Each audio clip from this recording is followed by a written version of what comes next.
eye is not merely seeing reality, it is touching the truth.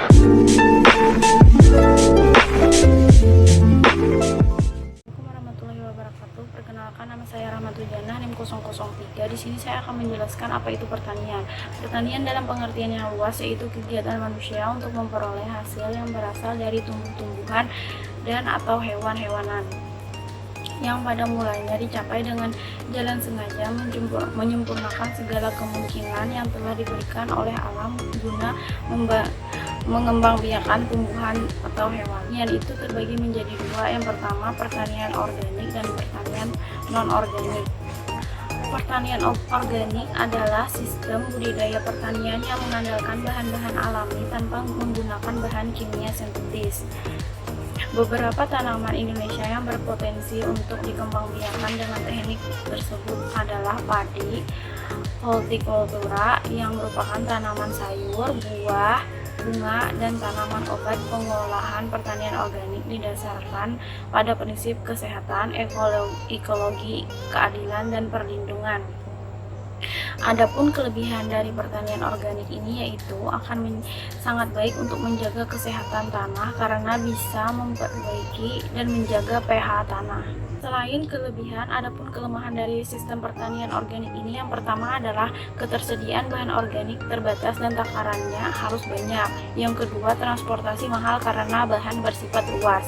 Yang ketiga, menghadapi persaingan dengan kepentingan lain dalam memperoleh sisa penanaman dan limbah organik. Yang keempat, hasil pertanian organik lebih sedikit jika dibandingkan dengan pertanian non-organik yang menggunakan bahan kimia, terutama pada awal menerapkan pertanian organik. Yang kelima, pengendalian jasad pengganggu secara hayati masih kurang efektif jika dibandingkan dengan penggunaan pestisida kimia. Yang terakhir, terbatasnya informasi tentang pertanian organik. Selanjutnya saya akan menjelaskan tentang sistem pertanian non-organik. Sistem pertanian pada program Revolusi Hijau yang merupakan sistem pertanian anorganik adalah suatu sistem pertanian yang memiliki tujuan untuk menaikkan produktivitas sektor pertanian, khususnya subsektor pertanian pangan melalui penerapan paket teknologi modern. Pertanian non-organik juga memiliki kelebihan dan kekurangan. Yang pertama, saya akan menjelaskan tentang kelebihan dari pertanian non-organik. Unsur hara yang terkandung dalam pupuk anorganik cepat terurai dan mudah terserap oleh tumbuhan. Penggunaan pupuk lebih mudah dilakukan. Kebutuhan tanaman akan unsur hara bisa dilakukan dengan mudah karena pupuk anorganik atau pupuk buatan unsur haranya sudah jelas. Adapun kekurangan dari pertanian non-organik ini adalah cepat terurai dan kandungan unsur haranya yang banyak, sehingga jika pupuk terkena tanaman langsung bisa membuat tanaman menjadi layu ataupun mati. Pupuk anorganik atau pupuk buatan yang biasa digunakan pada sistem pertanian non-organik ini tidak bisa tersimpan lama pada media tanam, sehingga interval waktu pemupukan harus sering dilakukan. Ketersediaan pupuk tidak terjamin. Tidak setiap pupuk organik mendapatkan subsidi dari pemerintah, sehingga harga pupuk ada yang relatif tinggi dan ada yang tidak seimbang. Terlalu sering menggunakan pupuk anorganik dapat mengakibatkan tidak seimbangnya unsur hara dalam tanah dan menurunkan pH tanah. Penggunaan yang terlalu sering dapat membuat tanah tidak bisa menyimpan kandungan air di dalam tanah, sehingga tanah akan cepat kering, sehingga sulit untuk melakukan sistem pertanian selanjutnya. Nah, selanjutnya saya akan menjelaskan tentang lebih baik mana pertanian organik dan pertanian non-organik. Nah, hasil panen yang diproduksi oleh pertanian organik lebih bersih dan sehat dikonsumsi, sedangkan hasil panen produksi pada pertanian non-organik kurang baik untuk dikonsumsi dan kemungkinan telah tercemar zat kimia. Assalamualaikum warahmatullahi wabarakatuh. Perkenalkan, nama saya Rosalina Stigno Putri, NIM 001. Di sini saya akan menjelaskan tentang sejarah pertanian organik di Indonesia. Ini merupakan bagian tentang sejarah pertanian organik di Indonesia. Nah, setelah saya membagikan tentang bagan yang telah saya buat, saya akan menjelaskan 4 kotak dalam bagan yang akan menggambarkan tentang sejarah pertanian organik di Indonesia. Nah, dimulai dari kotak pertama, yaitu tentang tahun awal pertanian organik di Indonesia itu masuk. Jadi, pertanian organik itu pertama kali masuk sekitar tahun 1930 dan 1940. Di sekitar tahun itu, pertanian organik itu mulai masuk ke Indonesia. Lalu di kotak kedua menjelaskan tentang tahun berapa dan kapan sih pertanian organik di Indonesia itu mulai berkembang. Jadi berdasarkan beberapa sumber mengatakan bahwa pertanian organik di Indonesia itu mulai berkembang sekitar tahun 2003. Nah, semenjak tahun 2003 itu pertanian organik itu sudah mulai banyak dikenal oleh para petani dan mulai banyak dikembangkan. Nah, kotak selanjutnya menjelaskan tentang faktor apa sih yang melatar belakangi sehingga pertanian organik itu bisa berkembang di Indonesia. Jadi itu sudah mulai banyak orang-orang yang meminati dan menyukai produk dari hasil-hasil pertanian organik. Jadi mulai banyak konsumen yang melirik produk hasil pertanian organik. Jadi itu menjadi salah satu faktor yang menyebabkan para petani tertarik untuk menggunakan sistem pertanian organik untuk sawah mereka. Dan yang selanjutnya adalah semakin banyaknya informasi yang didapatkan oleh para petani tentang pertanian organik itu. Lalu kotak selanjutnya menjelaskan tentang hambatan dari perkembangan pertanian organik itu sendiri. Nah, hambatannya itu apa saja sih? Hambatannya itu bisa dilihat dari mungkin memang banyak sistem informasi tentang pertanian organik, tapi tidak semua petani bisa dan mampu mengakses informasi-informasi tersebut. Faktor lainnya adalah beberapa petani masih menganggap bahwa sistem pertanian organik itu sulit dilakukan. Assalamualaikum warahmatullahi wabarakatuh. Perkenalkan, nama saya Fitriani 049. Tujuan adanya pemberdayaan pertanian organik yaitu lebih mengenalkan tentang informasi mengenai pertanian organik yang sebelumnya belum diketahui oleh para petani. Untuk menambah wawasan petani mengenai pertanian organik, kami juga mengenalkan proses-proses pembuatan POC. Kelebihan menggunakan POC yaitu gampang dibuatnya dengan bahan-bahan sampah rumah tangga atau sampah yang gampang ditemukan oleh para petani itu sendiri. Apa itu POC? POC itu memiliki kepanjangan dari pupuk organik cair. Dalam kepanjangan tersebut terdapat nama organik yang mengartikan bahwa pupuk ini berasal dari bagian makhluk hidup yang dibuat dalam bentuk cair melalui proses perendaman dengan pelarutan dan juga proses fermentasi oleh bakteri sebagai upaya mengeluarkan unsur yang dibutuhkan tanaman. Manfaat POC: 1. Menyehatkan lingkungan. 2. Menekan biaya. 3. Meningkatkan kualitas produk.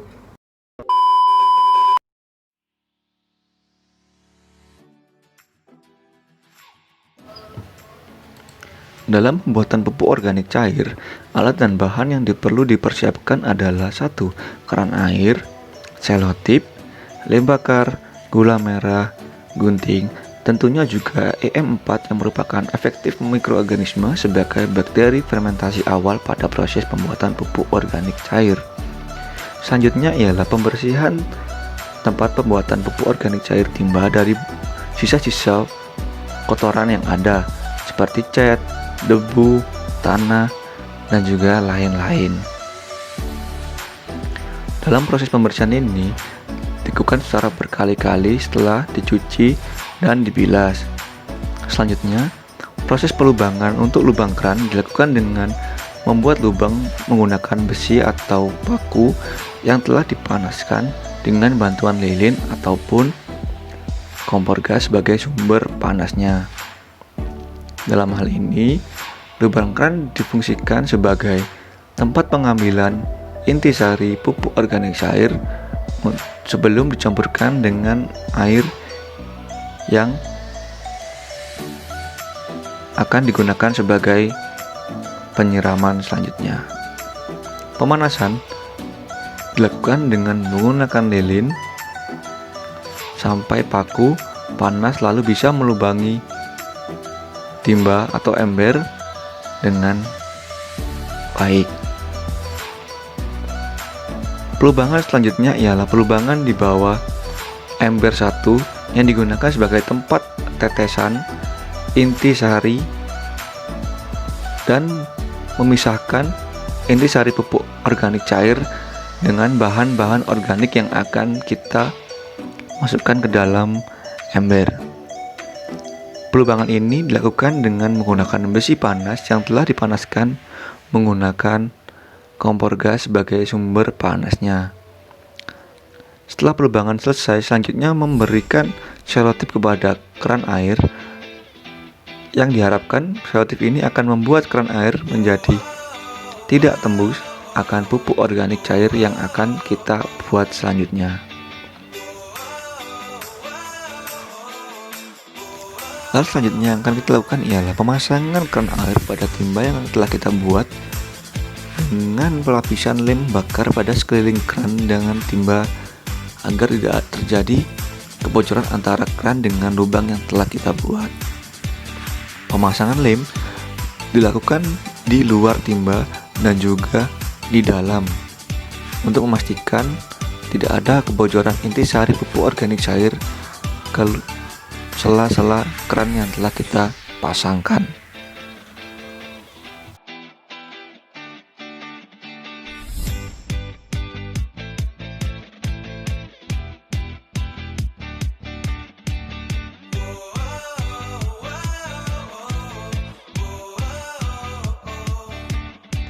Langkah selanjutnya yaitu persiapan untuk bahan-bahan dari pembuatan pupuk, yaitu limbah rumah tangga berupa sayuran. Sayuran di sini bisa menggunakan sayuran yang sudah tidak layak untuk konsumsi atau sayuran yang sudah busuk. Nah, kemudian sayur tersebut dipotong kecil-kecil.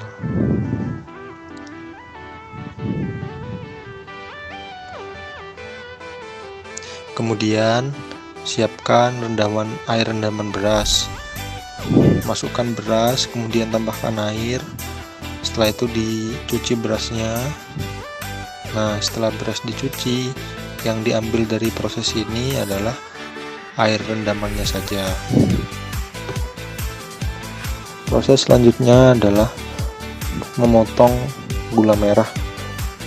Potong gula merah hingga beberapa bagian. Nah, gula merah dipotong hingga kecil, kemudian dari potongan tersebut kemudian ditumbuk hingga menjadi halus.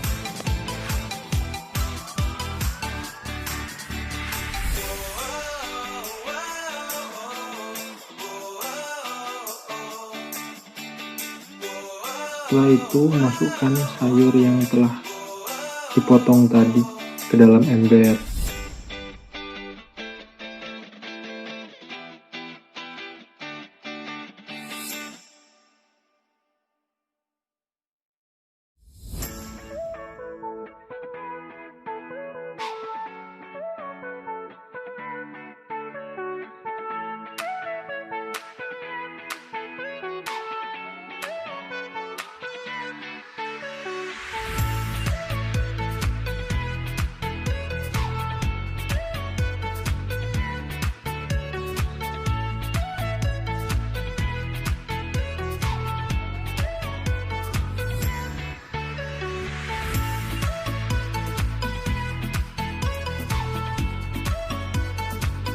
Kemudian langkah selanjutnya masukkan air rendaman beras tadi ke dalam ember juga.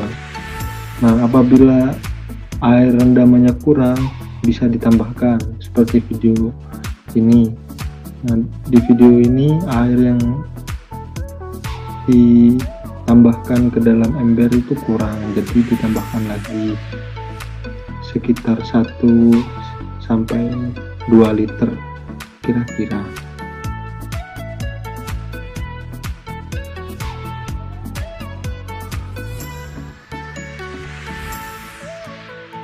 Kemudian langkah selanjutnya yaitu masukkan gula merah yang telah ditumbuk halus tadi ke dalam ember.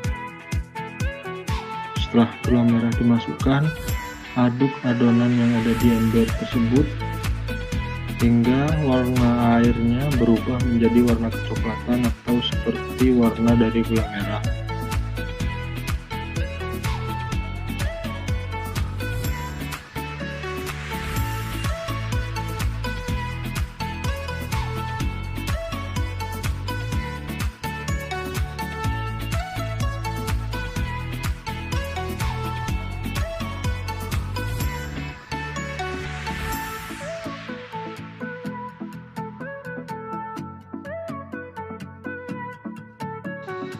Setelah diaduk, lalu tambahkan hasil dari limbah tanaman rumah tangga.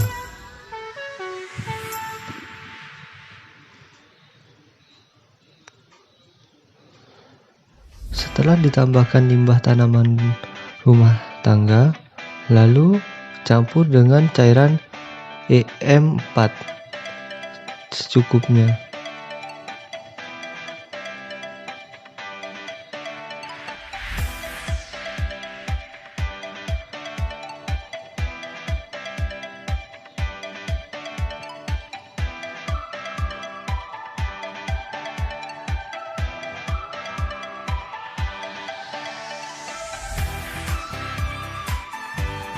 Setelah dicampur dengan cairan EM4, lalu aduk hingga tercampur semua bahan yang telah dimasukkan.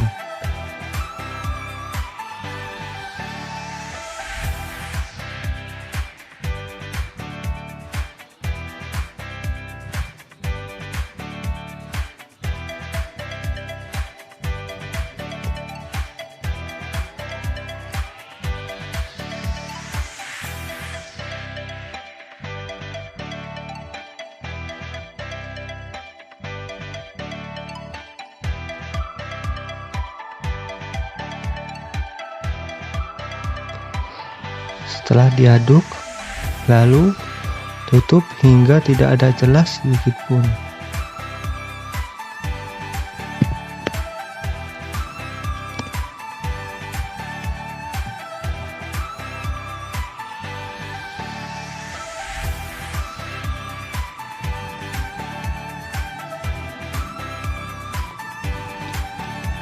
Setelah kira-kira 1 minggu, hasil dari campuran bahan-bahan dicampur dengan air biasa.